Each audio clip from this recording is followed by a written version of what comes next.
Hello and welcome to the Irish History Podcast. This is The Norman Invasion, Part 18, Prince John in Ireland. It's been 2 months since there's been a show on the invasion, but the series is back with a vengeance today as the most notorious man in medieval history, the real-life Prince John of Robin Hood fame, enters our story. The story of Prince John, bad, possibly mad, and even dangerous, makes for a fascinating podcast. Before we tuck into this, I want to make an announcement, something that you won't want to miss. As I mentioned in the last podcast, on June 6th, you have the chance to experience a unique tour of medieval Ireland, taking in the locations where many of the events featured in this series took place. You can relive the stories of our past in the buildings where some of the most famous people in our history lived and died. This is, of course, the medieval road trip, a once-off bus tour which will take you to Glendalough, beginning our story around the year 500, progressing through Viking raids and the Norman invasion.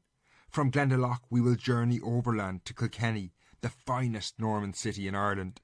Its buildings, from the town's Black Abbey to its outstanding castle, will give you a great sense of Norman life in Ireland.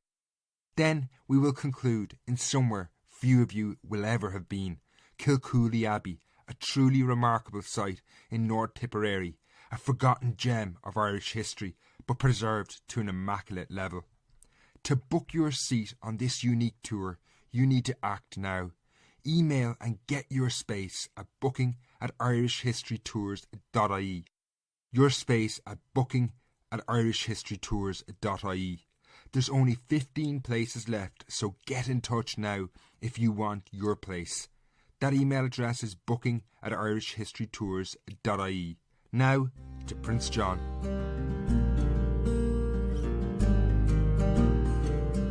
In the early months of 1185, a large army and baggage train trundled through South Wales, destined for Ireland. The thousands of soldiers, courtiers, officials and hangers-on were accompanying one man known to his contemporaries as John Lackland to the port of St. David's on the west coast of Wales. John Lackland, only 18 years of age, was the latest Norman leader destined for Ireland. Since the Norman conquest had begun in 1169, thousands had taken this route through Wales to the ports facing the Irish coast, but few had the potential to transform Ireland like this young man. John Lackland was the youngest son of Henry II and his wife Eleanor of Aquitaine, his name deriving from the fact that John had no lands of his own. He lacked land. This made him unique in his family. His oldest brother, named after their father Henry, was heir to the throne of England, while his older brothers, Richard and Geoffrey, both had large chunks of territory in France. In 1185, however, John was about to shed his awful name in a world where one's land reflected one's power.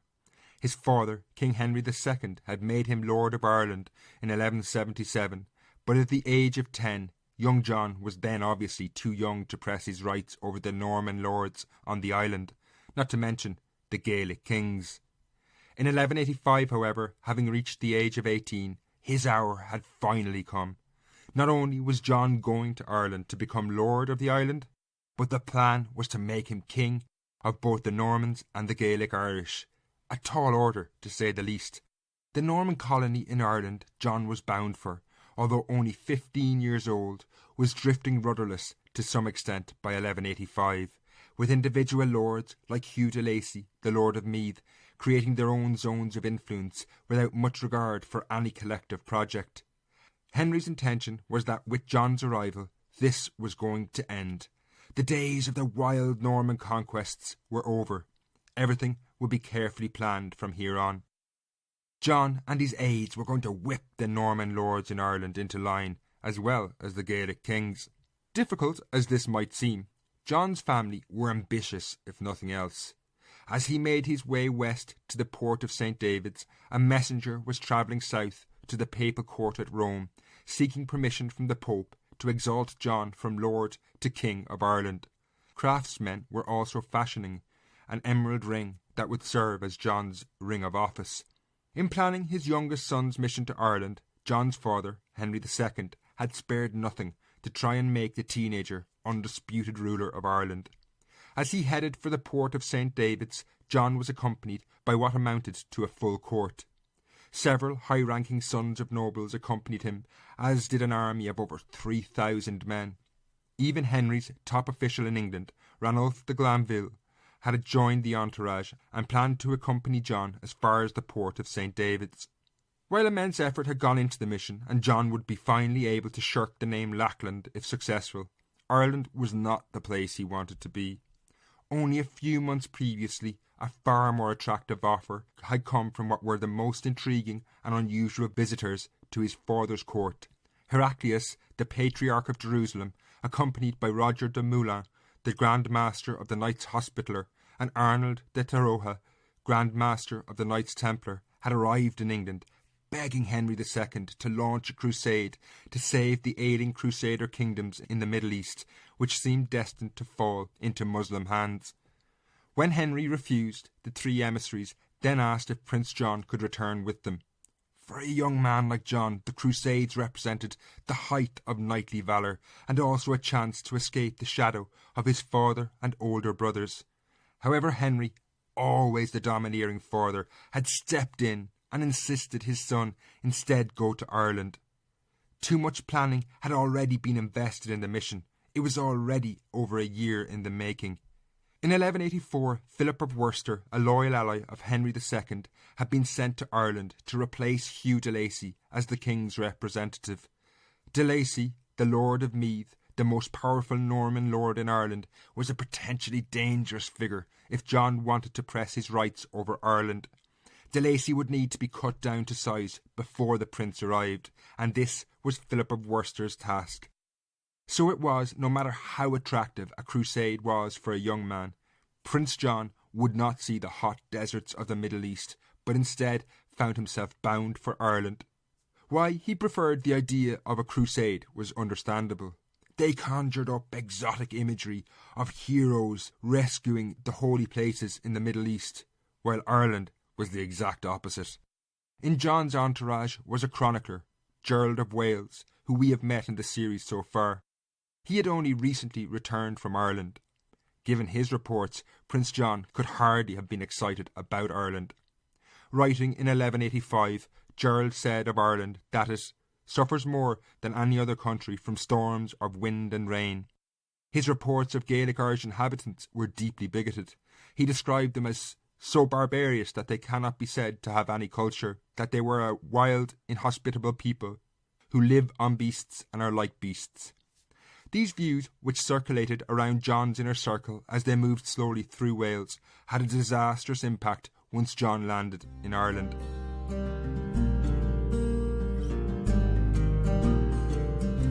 Sea travel in the Middle Ages, as I've recalled in numerous shows, was immensely difficult. When John's father, Henry II, had crossed to Ireland in 1171, he had been held up in Wales for over 2 weeks by bad weather. Such was life in the 12th century, so, if decent weather presented itself, the chance simply had to be taken. The army, snaking its way through Wales, eventually reached Pembroke, just 35 miles from the port of St. David's, in late April. However, for such a large host, which may have already numbered 5,000 people between soldiers and servants, this final leg could easily take up to 3 days.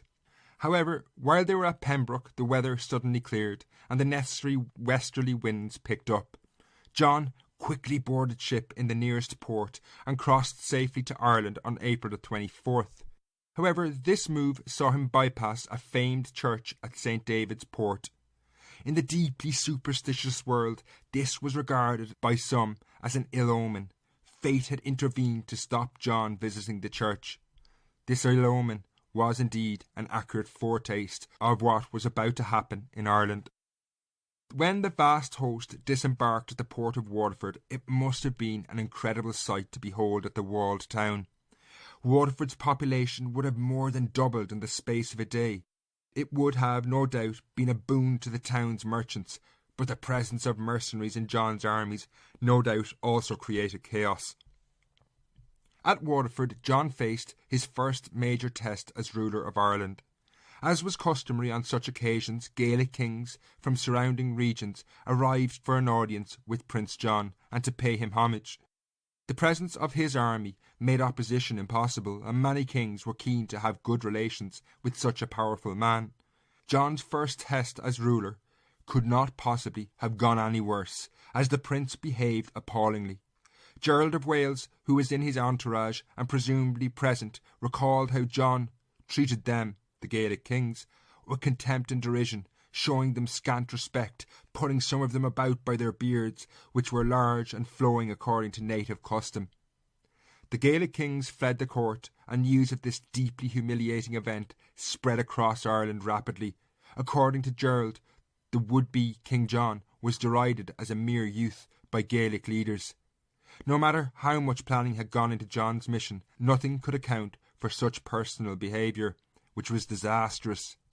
While such actions might have been used as a rallying point for Gaelic Irish kings to oppose what was clearly a further expansion of Norman power in Ireland, John more or less got away with this deeply offensive gesture. He could not have arrived at a better time to subdue Gaelic Ireland. Next we will look at the divided and broken world of the Gaelic kings on the eve of John's arrival.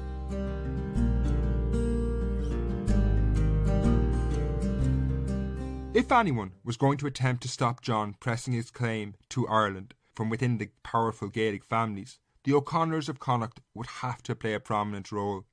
However, in 1185 they were at one of the lowest points in their history. 2 years earlier, the man who had led them since the arrival of the Normans, Rory O'Conor, had abdicated as King of Connacht and High King of Ireland. Rory was unquestionably a capable man, but he had largely failed to oppose the Norman invasion in a meaningful way.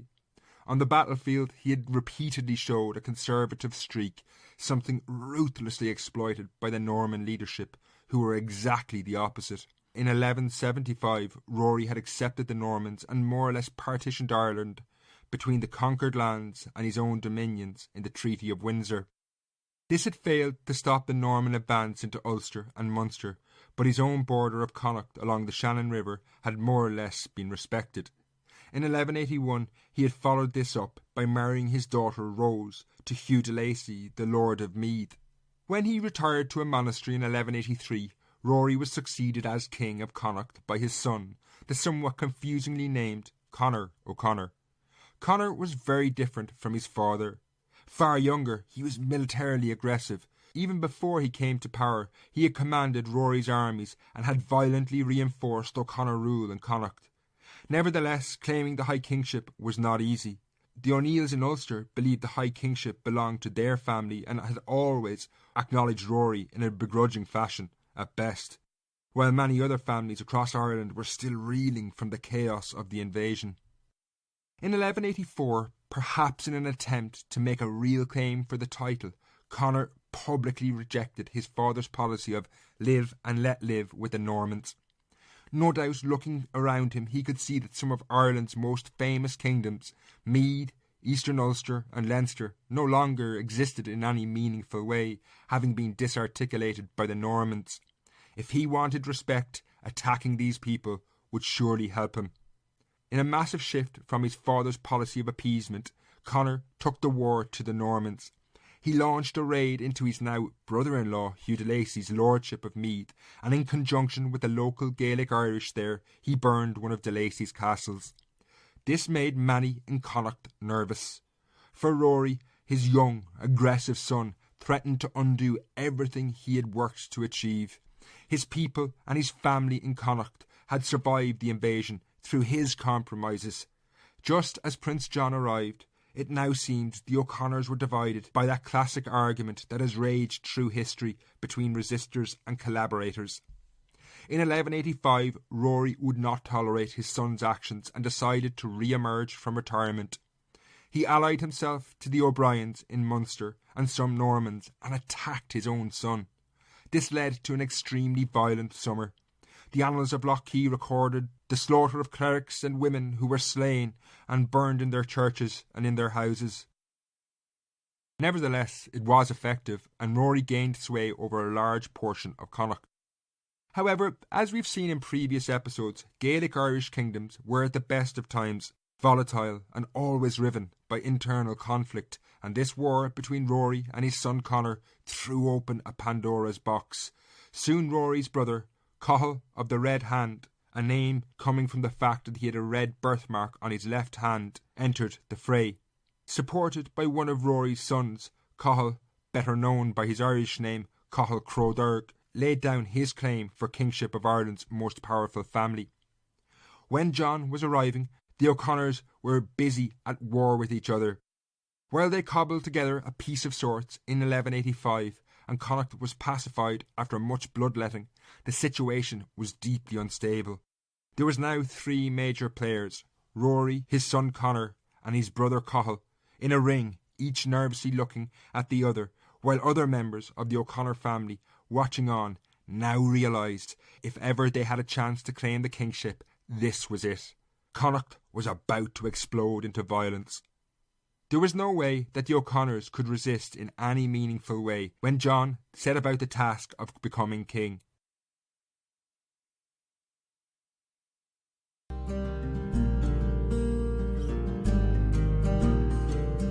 There was probably little doubt among John's advisers and his father that the ambitious plans to make the prince king would take years. However, in the first year they could hope to lay decent foundations. It was desperately needed. In 1185, while the Norman invasion was undoubtedly a success, the island was in a mess. There was scarcely anything resembling law and order in the Norman regions. The Norman lords ran their territories with little presence or interference from royal officials in England. They had conquered new territories without any prior permission from their king, as John de Courcy had done in the invasion of Ulster in 1177. If Prince John was to become king, and indeed ruler of Ireland, this would have to stop. While easier said than done, Henry II and his advisers, shrewd men all, had come up with a smart plan to establish royal control and law and order in a land that hadn't known it for decades. To establish effective rule, John needed to control the fault lines of Ireland. This was the frontiers between the big power blocks. In 1185, the most obvious one of these was the border between Leinster and Munster. The province of Munster had more or less been in a state of upheaval since 1177. Henry, when he had made John Lord of Ireland in that year when he was still only 10, had also granted the kingdoms of Munster to Norman lords. The south, known as the Kingdom of Desmond, was given to Robert Fitzstephen and Milo de Cogan, while the north, known as Thomond, was given to Philip de Brioche. As we heard in previous shows, Fitzstephen and de Cogan enjoyed some success, but the settlement of Desmond in the north of Munster was an abject failure and disaster. To add further confusion and chaos, the Gaelic families of the region, the McCarthys and the O'Briens, were in a state of almost perpetual warfare. This was the region most likely to cause future instability and upheaval in Ireland, and indeed the chaos would only serve to attract Normans in the neighbouring kingdom of Leinster to drift across the border and start taking land. It was a recipe for disaster, and John needed to control this lawlessness. After arriving in Waterford and his disastrous encounter with the Gaelic kings, the first campaign, or in all likelihood the first campaign of John's officials who accompanied him, saw them create a buffer zone around Munster, effectively isolating it from the rest of Ireland. This began by building castles at Lismore in West Waterford, Ardfinnan in County Tipperary, and another in nearby South Kilkenny. This enlarged an already existing base around Waterford, from where a large wedge of territory between Waterford on the south coast and Limerick on the west coast could be taken, and this more or less sealed off Munster. This territory, which forms more or less modern County Tipperary, was granted to 2 loyal aides who could be trusted. This saw Theobald Walter, whose descendants became the Butler family and Earls of Ormond, and William Burke, the patriarch of the Burke family, who became the Earls of Ulster, take much of the land. This corridor between Waterford and Limerick also gave the Normans access to South Connacht as well, but overall it provoked little or no response from the O'Conors. They were too busy attempting to kill each other to kill anyone else. Indeed, Gaelic opposition to this advance was muted at best. There was some conflict over the construction of Ardfinnan Castle, while the son of Diarmaid MacCarthy, the King of Desmond, was killed by William Burke in a fracas in Cork, but these were very much localised sideshows. However, while Prince John faced little resistance from the Gaelic Irish, the Norman lords of Ireland were another matter entirely.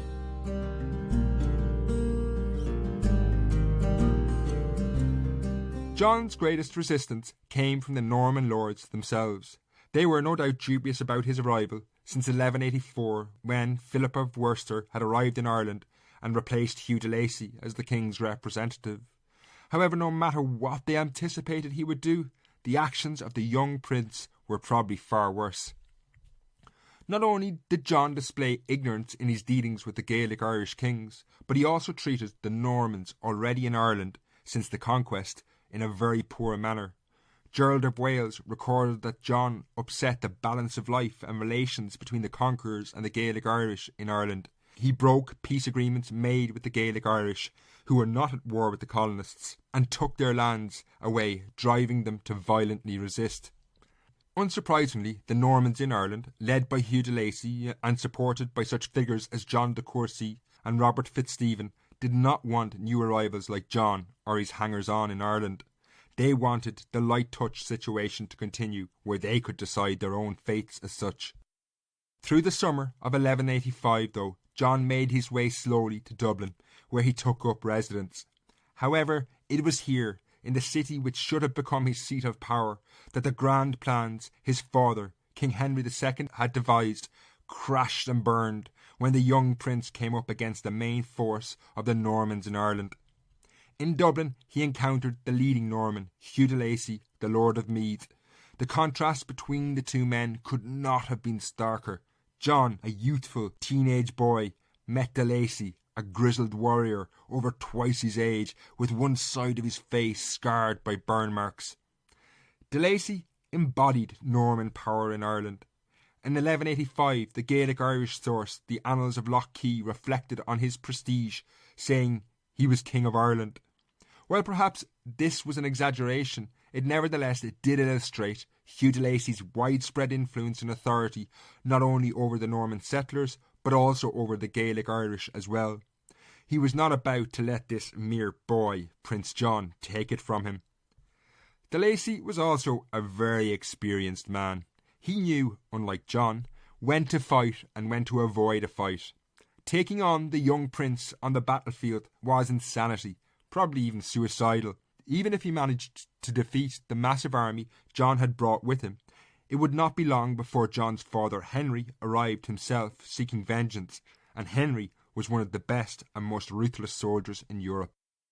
What de Lacy wanted was John out of Ireland, and as the summer of 1185 progressed, it was clear that John, who was now proving himself completely out of his depth, would not last long. While he stayed in Dublin, the army he had brought with him melted away before his eyes. This was largely because John didn't pay the mercenary forces, and given their loyalty was more to his coin than to John himself, they increasingly sought service elsewhere, and many drifted into the armies of Gaelic Irish kings. Along with this, and behind the scenes, Hugh de Lacy now provoked a further crisis of the prince's authority. This was done using guile rather than force. John was completely unable to deal with de Lacy, who now used his years of soldiering and indeed working alongside many Gaelic families against John. He ensured that no Gaelic leader of any importance came to Dublin to meet the prince and pay homage. This quickly made John a lame duck rooter. If he couldn't command the allegiance from at least some of the Gaelic Irish to begin with, he could never succeed in dominating the island. Soon it was clear John's mission was going from bad to worse. With his army melting away and the wily Hugh de Lacy completely dominating and undermining him, the idea of him one day becoming King of Ireland in a meaningful manner was a world away. As the year drew to a close, John was desperate to leave, and eventually even risked a sea crossing in the middle of winter in December, a time when many avoided sea travel. This saw John leave Ireland, and he would not return for over 2 decades. But with his departure, the Norman lords of Ireland had scored a massive victory over the royal authorities. Hugh de Lacy emerged as a winner in the affair, King Henry II had sent John to Ireland to rein people like him in, and he had basically sent him packing. There was no doubt the visit had an impact, but this was more down to the men who had come with Prince John.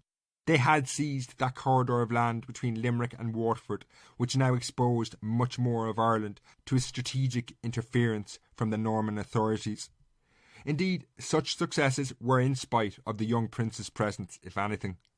John arrived back in England complaining to Henry II about de Lacy, although no doubt Henry also heard of his son's escapades. He had long feared that the Norman lords in Ireland would revolt, but they had shown themselves too clever by half on this occasion. Hugh de Lacy had done nothing illegal, or at least nothing that could be proven to be illegal. There was little Henry could do. This now left Ireland in limbo with an uncertain future, as no one knew what the colonists would do next or how Henry would respond. However, as we shall see in the next episode, those who live by the sword die by the sword, and before 1186 was out, the situation in Ireland had once more taken an unpredictable turn with a brutal assassination. Finally, I want to take this opportunity to shout out to one of the youngest listeners of the show, and perhaps a future historian, Tom Mulick, who listens in regularly. Thanks for tuning in, Tom. I really appreciate it. Until next time, Slán.